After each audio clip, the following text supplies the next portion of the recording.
Aquaculture involves growing fish in ponds for months, a process that requires precise automation of feeding, water purification, and oxygenation. Key KPIs, such as fish population and growth, must be strictly met. Today, we're going to look at one such project. The flow sheet provides an aerial view of the aquaculture environment. The visual represents various key data sensors that emit signals such as temperature, levels of nitrate concentration across the different ponds.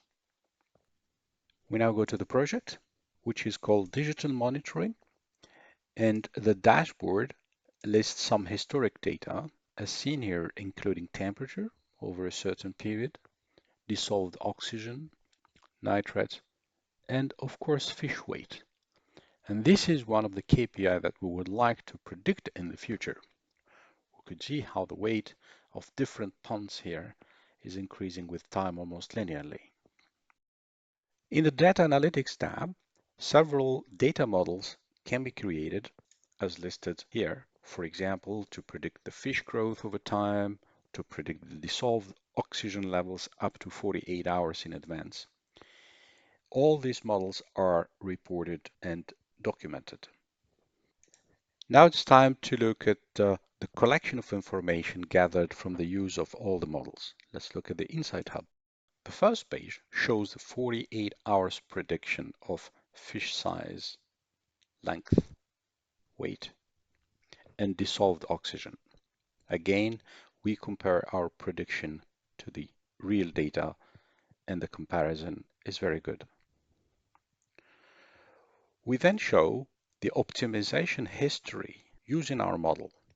In this case here, we could show what's the nitrate difference between the optimal and measured values. The same thing, we show it for the fish size optimization. What is the measured length in blue? The optimal length, the measured weight, and the optimal weight. We do the same thing for dissolved oxygen optimization. Here is a quantity, the difference of dissolved oxygen.